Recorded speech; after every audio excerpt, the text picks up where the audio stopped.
Bonjour, bienvenue dans cet nouvel épisode de Comprendre le monde. J'ai le très grand plaisir d'accueillir Gérard Haro, diplomate. Tu as été ambassadeur à New York, ambassadeur à Washington, tout le monde sait ça, en Israël également. Et tu es ce qu'on appelle un esprit libre. Tu n'hésites pas à dire ce que tu penses et tu n'hésites pas, quitte à choquer, et tu n'as pas la prudence de dire qu'est-ce qu'on va penser si je dis ça. Tu viens de publier un livre que j'ai vraiment adoré, Leçons de diplomatie, aux éditions Talendier. Et en fait, tu as une formule que je trouve formidable, parce qu'en fait, tu es un adepte de la réelle-politique et tu dis: «On est passé de Bismarck à Walt Disney». Eh bien oui, ce livre fait partie un petit peu de ce que j'essaye de faire depuis, ma retraite lorsque j'ai quitté Washington, c'est-à-dire, entretenir un dialogue avec les citoyens, essayer de faire comprendre aux citoyens, au fond, la logique des relations internationales. C'est tout à fait normal que le citoyen veuille que le bien l'emporte contre le mal, que l'agresseur soit puni et que l'agressé, l'emporte. Mais hélas, le monde des relations internationales, ce n'est pas le monde des relations, interpersonnelles parce que dans les relations interpersonnelles, vous pouvez, aller voir le gendarme, aller voir le juge et dire: «Vous savez, il est mal, il faut le punir». Le diplomate, il n'a pas de juge, il n'a pas de gendarme à qui se référer et donc face à un agresseur, soit on se bat contre lui, soit on négocie. Et oui, on négocie, y compris avec le diable. Et c'est au fond ce que j'essaye d'expliquer en permanence dans mes livres successifs et dans mes interventions. Deuxièmement, moi j'essaye d'analyser. J'essaye avant d'en arriver à l'opinion et j'essaye d'ailleurs je voudrais que ce soit le lecteur ou le spectateur qui exprime son opinion. J'essaye de dire: «Voilà les faits, voilà comment ça marche, à vous de conclure». Et donc, pour répondre, pour répondre, à ta question, le il se trouve, et c'est ça qui est à la fois, effrayant, passionnant et vraiment un vrai défi, il se trouve que toutes les certitudes qui ont été les nôtres sont en train de s'effondrer.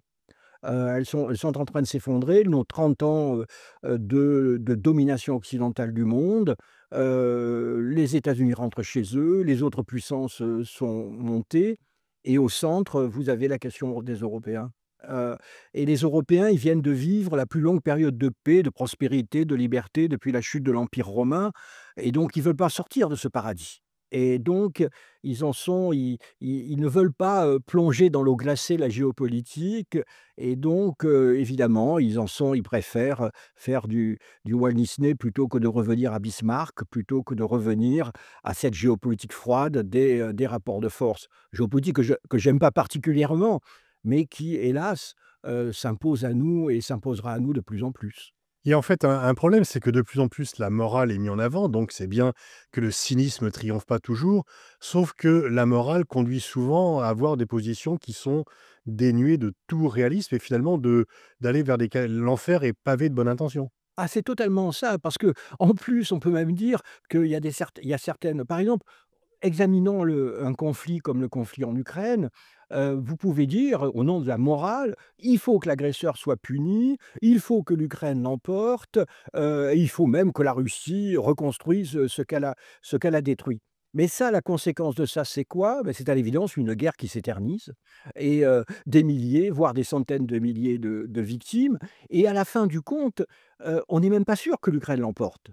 Et donc, qu'est-ce qui est plus moral? Cette poursuite de cette guerre avec des centaines de milliers de victimes, pouvant déboucher en plus sur la victoire totale de la Russie, ou de faire des concessions, oui, à l'agresseur, à la Russie, pour mettre un terme au conflit?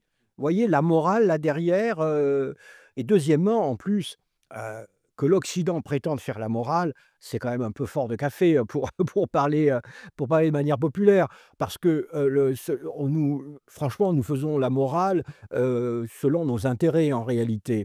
Un jour, quand j'étais, représentant permanent aux Nations unies, j'ai fait un discours sur les droits de l'homme à Cuba. Et parce qu'on j'avais l'instruction de le faire et à la sortie du discours, à la fin du discours, le cubain que je connaissais bien, qui parlait parfaitement le français, qui connaissait, Victor Hugo par cœur, c'était assez étonnant, est venu me voir en me disant: «Gérard, formidable ton discours et tu m'invites quand tu fais le même sur l'Arabie Saoudite».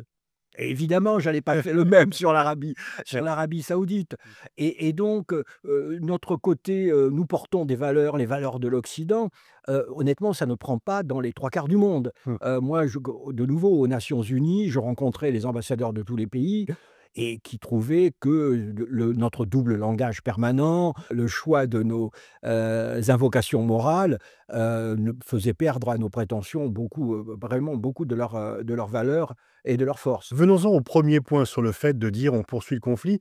La façon dont les débats sont organisés, sur la guerre en Ukraine où il y a, d'anciens généraux, souvent une Ukrainienne qui vit le malheur de son peuple. On a l'impression, enfin moi, combien de fois pour avoir dit, par exemple, que l'Ukraine ne pourrait pas reconquérir la Crimée, que c'était impossible, je me fais traiter de pro-Poutine, de poutinolâtre, et donc en fait, on a l'impression qu'il y a une c'est horrible, c'est de la réelle politique. Combien de fois l'ai-je entendu? Et en fait, on a l'impression que ces postures où on est dans le bien et c'est confortable au chaud et en fait, la façon dont le débat est organisé, la multiplication des débats conduisent, à ce que chacun fait de la surenchère sur l'autre et que la voie de la raison passe pour la voie de la collaboration. Oui, exactement. Moi aussi, lorsque j'ai dit un jour et en plus je citais le chef d'état-major de l'armée américaine quand même, qui avait dit: «Non, les Ukrainiens ne pourront pas reconquérir les territoires». Et le chef d'état-major de l'armée ukrainienne a dit la même chose. Exactement Ouais. et aussitôt je me suis fait traiter de pro-Poutine et j'avais même une malheureuse Ukrainienne qui s'est mise à crier en disant: «Mais ils enlèvent nos enfants». Vous voyez, on est Mmh. dans un monde de passion, d'émotion, et il est quand même très difficile de revenir à l'analyse.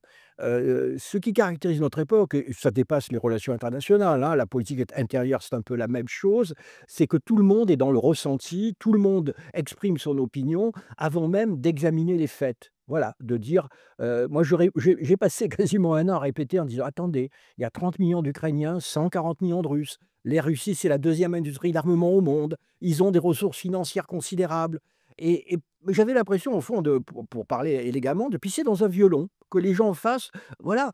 Or, une guerre, c'est sur le champ de bataille que ça se gagne. Je suis vraiment désolé et le champ de bataille, qu'on ait raison ou tort, qu'on soit le bien ou le mal, ça n'a aucune importance. Voilà, c'est comme disait Napoléon: «Ce qui gagne? Celui qui a la meilleure artillerie». Mmh. Alors tu as une formule aussi, qui correspond à cela, tu dis: «Le président de la République, c'est pas le pape».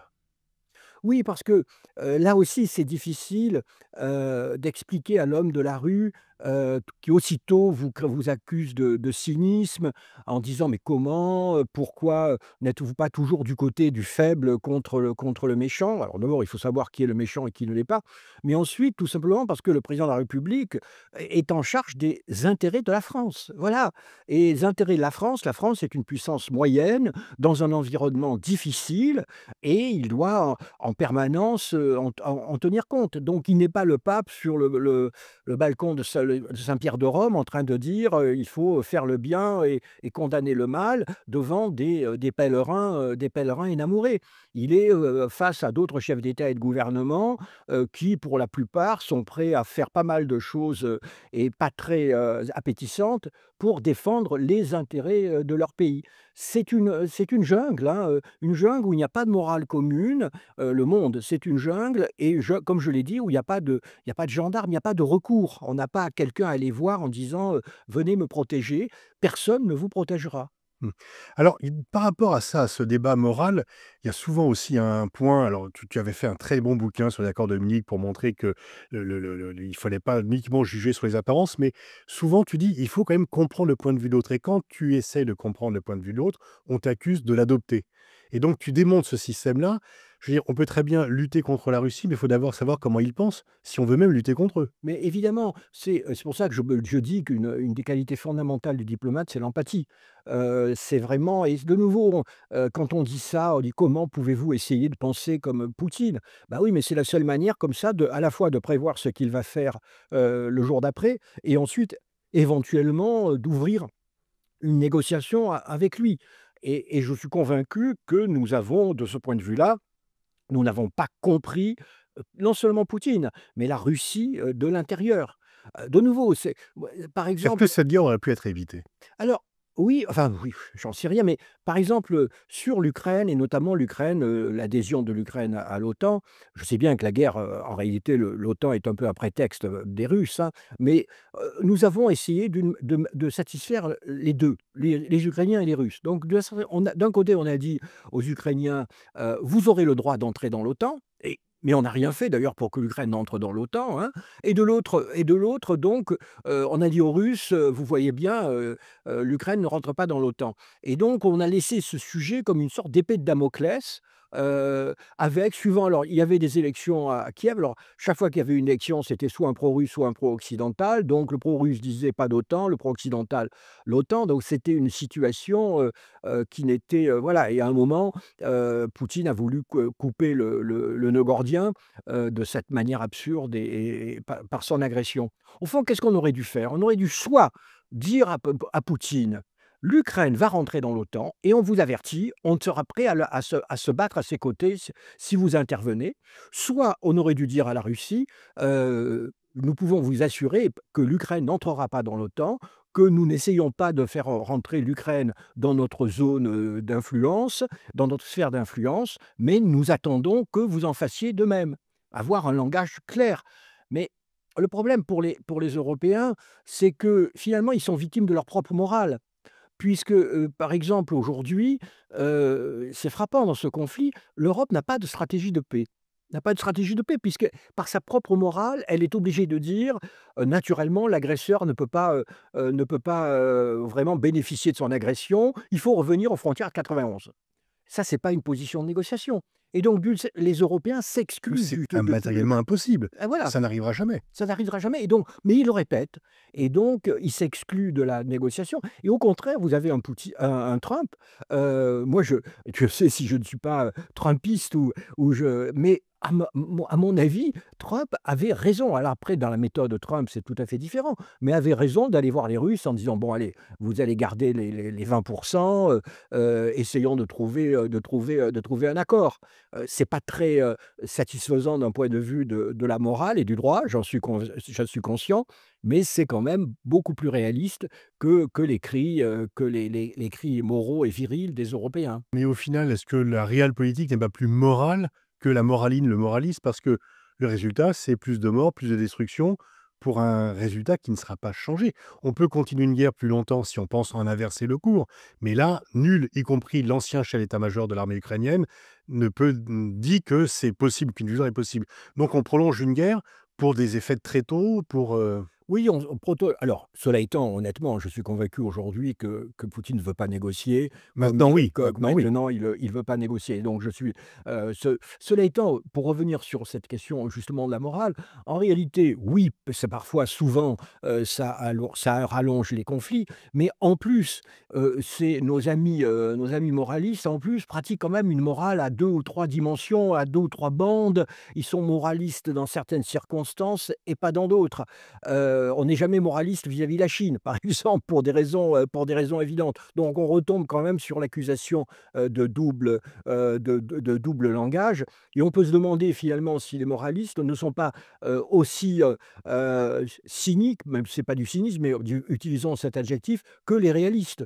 Parce qu'ils sont comme les réalistes, ils tiennent compte à la fin du compte, ils tiennent compte de la réalité, mais ils essayent de mettre, une feuille de vigne. Ils essayent de mettre une feuille de vigne, devant, leur propre réalisme. On peut pas échapper au réel, quoi qu'on dise. Est-ce que l'Europe n'est pas en train ou n'a pas perdu une partie de sa crédibilité stratégique en Ukraine en disant, «Nous ne pouvons pas accepter que la Russie garde la Crimée» et en fait, c'est notre crédibilité qui est en cause si la Russie garde la Crimée, donc laissera et puis la crédibilité morale par rapport à Gaza, parce que le moins que l'on puisse dire et tu y faisais référence tout à l'heure, c'est que l'implication des standards universels du droit international n'est strictement pas la même si on regarde l'Ukraine et Gaza. Bah, les Européens sont incohérents, parce que, par exemple, sur la Crimée, au fond, qu'est-ce qu'ils ont fait? Ils ont fait des sanctions vraiment très minimes, sur la Crimée, qui était, bon, une violation du droit international et donc, à la fois, ils antagonisent la Russie, mais de l'autre côté, ils sont tellement mous que la Russie peut conclure que finalement les Européens s'en moquent et on pourra faire ce qu'on veut en Ukraine. Donc ils ont vraiment la guerre et la honte, hein. Ils ont, par toujours les demi-mesures, hein. Les Européens, c'est les rois des demi-mesures par cause de leur parce que ce sont des démocraties, hein, à cause de leur opinion publique. Donc on fait des sanctions, mais on va pas beaucoup plus loin, alors qu'on sait très bien que les sanctions, bon, ça fait mal évidemment, mais ça se contourne, hein. Moi j'aime beaucoup les Et on les paye nous-mêmes. voilà, on les paye et puis j'aime beaucoup les statistiques des exportations, allemandes vers les pays d'Asie centrale. Elles ont multiplié par 5 ou 6, comme si les Kazakhstanais, d'un seul coup, Et adoraient des grands versé consommateurs. voilà, des grands consommateurs. Voilà et tout le monde regarde ailleurs. De même la fameuse, flotte fantôme pour les qui exportent le pétrole et le gaz russe, elle est possédée au tiers par des Grecs. Il faut pas voilà. Et on fait de même, on fait mine de pas trop, de pas trop le voir. Et puis ensuite, Gaza est aussi un bon exemple. Chaque fois qu'une fusée tombe sur Kharkiv, les Européens poussent les hauts cris et ils ont raison. Mais lorsque Israël déverse des milliers de tonnes de bombes sur la bande de Gaza, y compris après un prétendu cessez-le-feu, ce qui arrive en ce moment, ah ben, les Européens sont quand même beaucoup plus silencieux. Et cela, le reste du monde le sait parfaitement, le voit parfaitement. Donc moi je pense que déjà je l'avais constaté aux Nations Unies, notre crédibilité morale, hein, des Européens était déjà quand même assez faible. Mais je pense qu'après Gaza, elle devient quasiment nulle. Parlant des Israéliens, tu dis qu'ils sont passés d'une France qui avait réhabilité des Dreyfus à une France qui considère comme étant profondément antisémite. Tu as été ambassadeur d'Israël. Pendant très longtemps, on t'accusait d'avoir un tropisme pro-israélien. Maintenant, on t'accuse d'être antisémite. Qu'est-ce que tu penses de tout Non, parce cela? que j'ai toujours été, je suis réaliste, hein, et donc on m'accusait d'être pro-israélien parce que, c'est dans les années 90, je disais: «Il y aura pas de paix, sans Israël», parce que Israël est la puissance, qui domine, militairement la région, que les Palestiniens sont beaucoup plus faibles et donc il faut travailler avec les Israéliens. Mais ça, c'était encore l'Israël d'Yitzhak Rabin, l'Israël de Shimon Peres. Aujourd'hui, Israël n'a plus rien à voir avec cette époque, hein. Vous avez un pays où les atrocités commises par le Hamas le 7 octobre ont, je dirais, déchaîné une violence latente, dans le pays, portée par une alliance, assez mortifère entre la religion et le nationalisme. Moi, il m'est arrivé je connais très bien la Cisjordanie, donc il m'est arrivé d'aller en Cisjordanie dans une, implantation, tenue où il y avait il y avait des Français, parce qu'il y a beaucoup de Français dans les implantations et il y avait des jeunes qui là me tapaient du pied en me disant: «Voyez, cette séqueillasse, c'est Dieu qui vous l'a donnée». Bah, là, si vous êtes face à Dieu, vous voyez, c'est des gens qui considèrent un peu l'Ancien Testament comme un acte de notariat où le dénommé Dieu a vendu pour l'éternité, la terre de la Bible, au peuple juif. Et n'oublions pas que l'aventure de la Bible, elle a eu lieu surtout en Cisjordanie. Et donc voilà, je suis obligé aujourd'hui de conclure que Israël s'est emporté dans une course en avant. Cela étant, honnêtement, en tant que réaliste, je ne vois pas de solution aujourd'hui, hein. Israël est l'hégémone de la région, la puissance qui a prouvé qu'elle pouvait tout écraser autour d'elle.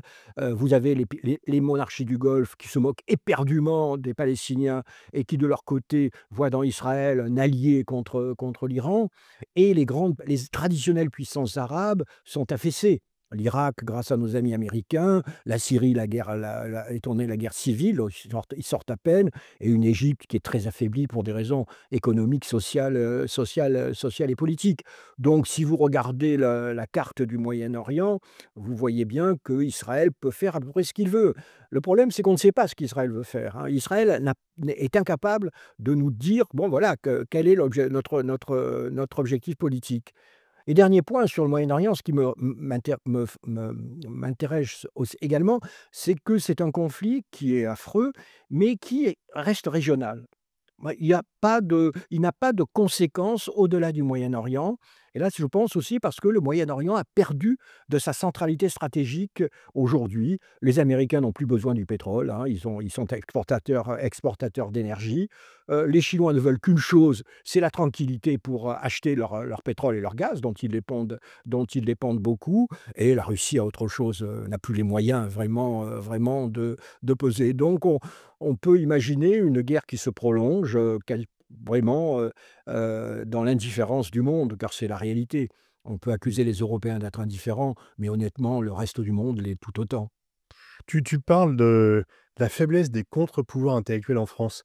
Est-ce qu'il n'y a pas un paradoxe? Il y a de plus en plus de gens, notamment de jeunes, qui s'intéressent à la géopolitique et en même temps, on a l'impression quand même que en haut, le niveau baisse. Alors, c'est non, c'est très intéressant de voir à quel point, les étudiants, les lycéens s'intéressent à la géopolitique et je pense que de surcroît, c'est assez normal parce qu'ils sentent que le monde est en train de bouger et que, leur destin en dépend. La faiblesse de la si j'ose dire, la classe géopolitique, à Paris, ça, elle est traditionnelle parce que nous n'avons pas de think tanks avec des moyens financiers considérables, comme les Américains, mais même les Anglais, les Allemands l'ont.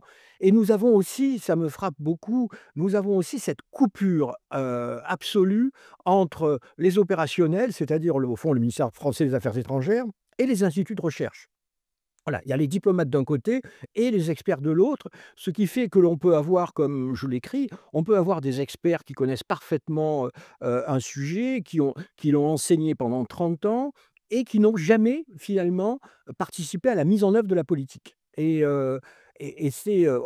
me semble que ça permettrait d'élargir l'horizon des diplomates d'un côté et de l'autre, ça permettrait aussi à ces experts de sentir les limites de ce qu'ils pensent. Et pour ça, les Américains, eux, font rentrer, à chaque président de ce qu'on appelle les political appointees, hein, des gens de politique qui sont nommés pour des raisons politiques. Alors ça fait hurler évidemment le français dans sa conception de la fonction publique, mais je trouve que c'est pas toujours une mauvaise chose, hein. Ça fait respirer, ça fait un souffle d'air frais et Dieu sait si je connais bien les couloirs de mon ancienne maison et que l'air frais n'en est pas une caractéristique.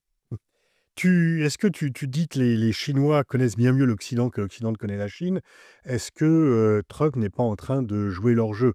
Est-ce que les foucades de Trump, sa politique, est-ce que c'est pas la Chine qui va en retirer les bénéfices? Alors ça, c'est souvent je dis, vous savez, quand je parle des étudiants ou à des journalistes ou à des lycéens, je leur dis: «Vous savez, votre avenir, il est pas, il se joue pas dans les plaines de l'Ukraine, hein, il se joue, entre la Chine et les États-Unis». C'est la nouvelle guerre froide 2.0 qui se met en place. Alors elle est fondamentalement différente de la première parce que les 2 pays font du commerce de manière intense et que, donc moi je pense que ça sera une rivalité plus économique, et technologique que militaire et donc, il y aura des balles perdues pour nous les Français ou les Européens parce que les Américains viendront nous voir en disant: «Ne vendez pas ça aux Chinois» et cetera et inversement les Chinois. On vient de voir certains épisodes sur les terres rares et sur la société Nexperia, la société néerlandaise qui sont un peu une annonce. Alors, ça, je crois que tout président américain, considérera que sa priorité, c'est la Chine, c'est plus la Russie, hein, qui est une puissance régionale, c'est la Chine et là nous nous heurtons à ce phénomène qui est Trump. Parce que Trump a il ne faut pas non plus complètement le ridiculiser comme beaucoup le font ou considérer qu'il n'est non, il a une ligne, hein, il a une très juste appréciation des rapports de force et il les utilise avec une brutalité sans limite. Lui, il n'a pas besoin de feuilles de vigne, voilà, il tape, il n'a pas d'alliés, hein, les Européens, il en a rien à faire, absolument rien à faire, il y a pas d'alliés, il y a pas d'amis, mais il pense que les Américains ont les moyens d'imposer leur volonté.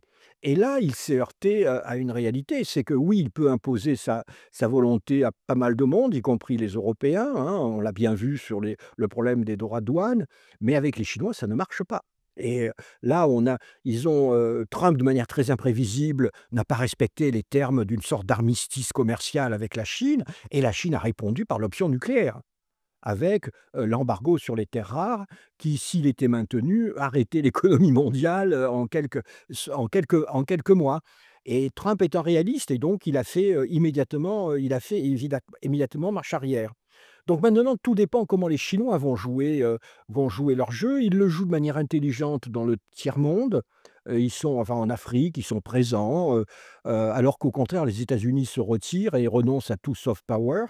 Donc on va voir si les Chinois savent jouer un jeu, géopolitique global.